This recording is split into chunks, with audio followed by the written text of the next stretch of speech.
For privacy reasons, our videos are presented without the faces of those involved in the Ezekiel Project. We use Laura, our AI correspondent, for this purpose. The scripts for the videos, as well as the results, are manually prepared by members of the Ezekiel Project. Thank you for your understanding. Hello and welcome to today's episode.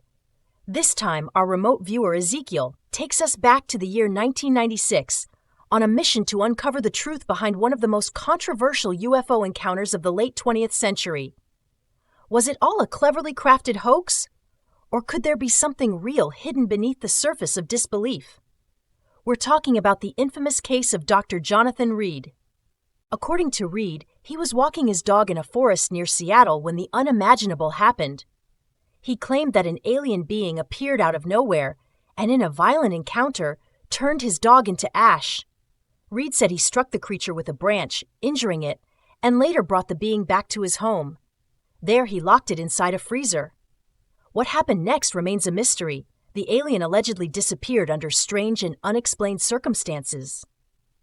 Today, Ezekiel dives deep into this moment in time using remote viewing to determine whether Reed's story is a fabrication or a fragment of the truth, long buried and forgotten. As always, you'll first hear Ezekiel's raw experience during the remote viewing session, and afterward, we'll come together for a breakdown and analysis of the results. But for now, settle in, clear your mind, and get ready for the thrilling revelations of today's remote viewing. As I lie down on the mat this time, preparing myself for the remote viewing session, something feels distinctly different. There's a shift in the air, an almost imperceptible tension. The scenario I intend to observe has been publicly debunked countless times. The figure at the center of it all, Dr. Jonanthan Reed, is said not to exist under that name. According to numerous skeptics, the entire account was fabricated. Still, some deep gnawing instinct, drives me to proceed with the session anyway. Maybe it's the need for personal certainty to verify for myself whether Reed's alleged encounter with an alien being was real or a deliberate lie. With these thoughts drifting through my mind, I put on my headphones. The ear cups seal tightly against outside noise, enclosing me in a world of silence. The session begins. Initiation. I pierce the barrier with breathtaking speed. It's violent and disorienting, unlike any previous experience. I feel as though I'm lying on my side, something that has never occurred before. The sensation is so physical, so vivid. But then, just as quickly, I arrive. I'm standing in a dense forest in Washington state, the same location where Reed claimed to have recorded his footage. I'm alone. No one is near. In front of me, about 20 meters away, there's a black object. It's the object from the video, the one that served as the key for this session. I move toward it. Its shape resembles a sharpened diamond. The horizontal edges are subtly rounded. I estimate its length to be between 120 and 150 centimeters. I reach out and touch it. The surface is coarse, like fine sandpaper. It's cool, matching the ambient temperature, which feels somewhere around 22 to 25 degrees Celsius. The air is comfortable, stirred by a mild breeze. The ground beneath me is damp, yet firm. I try to shift the object, but I can't.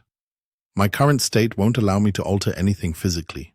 I can only observe, perceive, feel. I search for an opening, some kind of hatch or seam, but the object's surface is uninterrupted. There are no symbols, no markings. It's completely enclosed in a blackness so deep it seems to devour the surrounding light. Suddenly, I'm pulled out, snapped like a thread under tension. I find myself in what looks like a garage. In front of me is a freezer. I take note of the brand logo, trying to commit it to memory. The door of the freezer bursts open from the inside. I see golden foil first, emergency blanket-like material. Then, emerging slowly and disoriented, the being begins to push itself free. It struggles, managing only a few centimeters at a time before collapsing in exhaustion. It tries again and again. The foil is bound tightly with tape, coiled around its body. The creature's movements are strange, jerky, as if it lacks proper joints. It wears a tight black suit, almost as if it's padded with cotton. I focus hard, attempting to spot its joints. They exist, but not in the way ours do.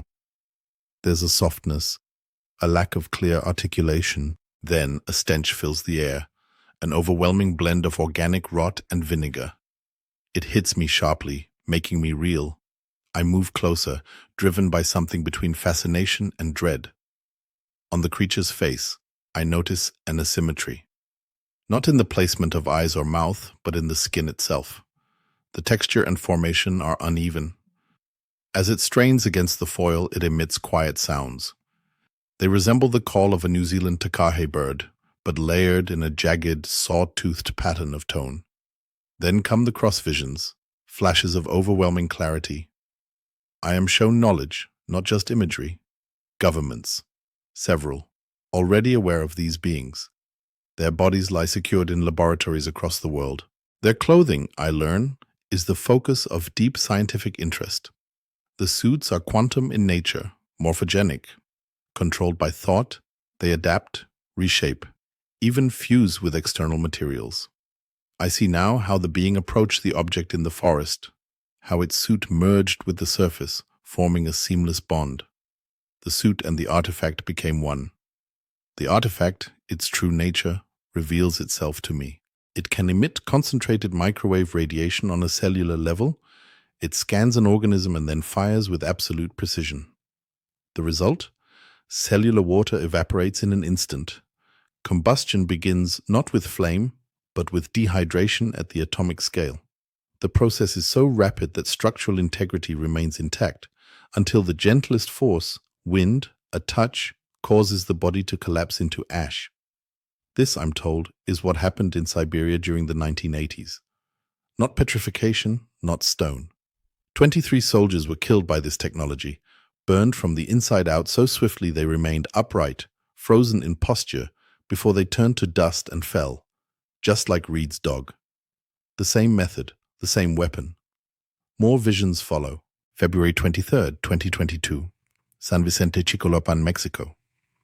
Surveillance footage captured a being from this very species, hovering, mounted on an identical artifact. They do not come from the stars in the conventional sense. These entities traverse dimensions.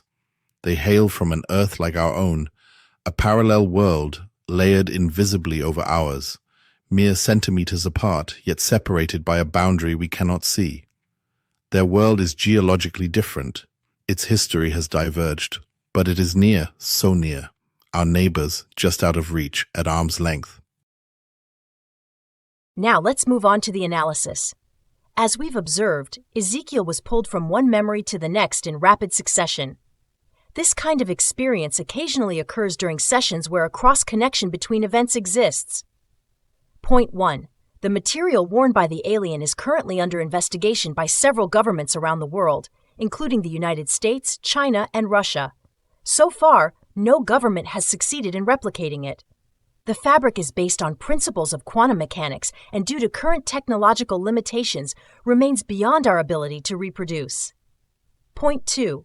The ability to fire microwaves precisely at scanned organic cellular structures is not just theoretical. It's already being applied, particularly in the formation of crop circles. In those cases, the intensity and angle of the radiation are regulated to control the direction in which the stalks fall. Even here, human technology reaches its limits. Nevertheless, several nations have been experimenting with weapon systems that use this principle. Point 3. Another property of this material includes the complete disintegration of organic and even inorganic matter, down to the atomic level. This explains why physical remains are rarely found in nature and why they can only be uncovered by chance. Point 4. According to Ezekiel, the story of Dr. Jonanthan Reed is supported by numerous facts and should be considered real. In hindsight, one could argue that his credibility suffered due to appearances in questionable television formats, where he participated in staged demonstrations. Still, it's not for us to judge. After all, none of us can truly say how we'd react if our careers and identities were stripped away. Perhaps those appearances were acts of desperation. As for the artifact, the arm device containing the internal needles, its authenticity and current whereabouts remain unclear. The brand name on the freezer was the GE symbol. I hope today's breakdown helped you expand your understanding. If you'd like to support our project, feel free to like the video, share it with others, or subscribe to our channel. We regularly publish new content about UFO research and disclosure, always in pursuit of the truth.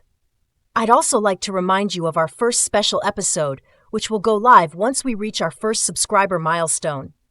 Ezekiel himself will host a live podcast, answering your questions and presenting some findings that haven't yet been covered in our main series. With that, I hope we'll see each other again soon. This was Laura, your AI correspondent from the Ezekiel Project. May peace be with you.